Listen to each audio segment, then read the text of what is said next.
All right, I'm gonna perform an eye exam on Jennifer. The first thing we're gonna do is palpations. We're gonna check her zygomatic bone to make sure that there's no obvious deformities, indentations, or false movement. Next, we're gonna move to the frontal bone, make sure same thing up there, and then go around her orbit and make sure there's nothing going on there. And everything looks good. Alright, next thing I'm going to do is perform a general inspection on Jennifer's eyes. I'm going to start with her right eye and look inside, make sure there's no swelling of her sebaceous glands, foreign bodies, lacerations, anything like that. Looks good so far, no redness. And move over to her left eye and look for the same things, redness, swelling, lacerations, any foreign bodies, and everything looks good. Use the Snellen eye chart to measure how well Jennifer can see in distance. How this chart works is that the patient or athlete is going to stand 20 feet away from the chart to get an accurate reading, and they're going to read the smallest line that they can see clearly all the way throughout, and I'm going to test above and below to make sure that it's accurate reading and what they're saying. How this chart is read is that the top number is the number that the average population can read, and then the bottom number is what Jennifer can read. So let's, for example, 20 over 15, average population can see it at 20, while Jennifer can see it at 15.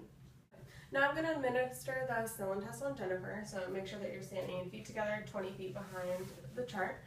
Go ahead and cover your right eye while keeping your right eye open. What's the smallest line you can read all the way throughout? Let's see, line 9. Okay, go ahead and try and read line 9. LEFGDPCT. Okay, go ahead and read line 8 for me. DEFPOTEC. And try line 9 again.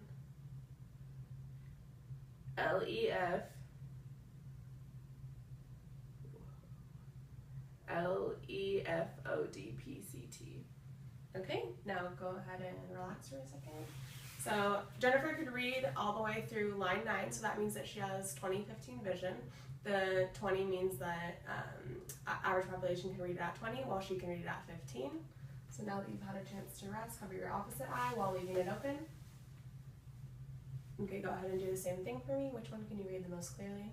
Line 9. Okay, try line LEFODPCT. 9. Okay, and can you try line 10? FDPLTCEO. And can you read line 11?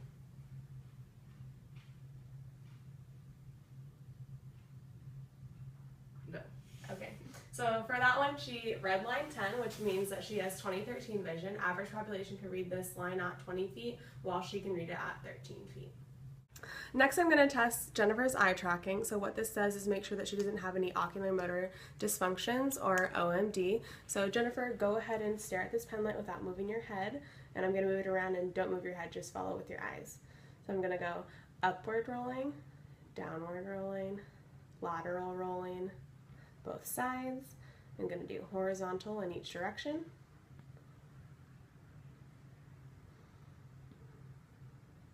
And Jennifer's eyes track evenly in all directions of rolling. Okay, so during this exam, we're also going to perform a retinal examination to make sure that there's no lacerations, holes, or detachments of the retina. If Jennifer were to have a retinal detachment, she would complain of blurred, spotty, or foggy vision, floaters in the eyes, or cobweb-like structures in her eyes. So what we're going to do is take the ophthalmoscope. How you do this is turn on the light and make sure that the number that is on here is a number you can see clearest to a close object. So what I'm going to do is, if I'm testing her right eye, hold it with my left hand, take my right hand above her orbit, and just shine it directly into her eye to make sure that I don't see any retinal detachments or anything. Okay, Jen, I'm going to shine this light into your eye to make sure you don't have any detachments or anything. Don't be alarmed by it.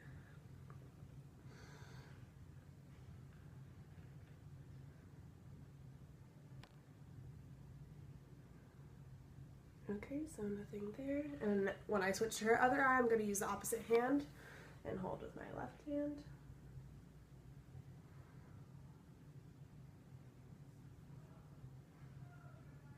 Okay, and I don't see anything there, so Jennifer's eyes look good.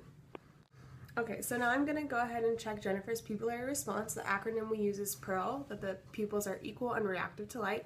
So what I'm going to do is make sure that the lights are off in the room that we're in, hide the light from Jennifer's pupils, and start on the outside and go in so that I'm not blinding her or shining it too much in her face. Okay, so this one's reactive, equal.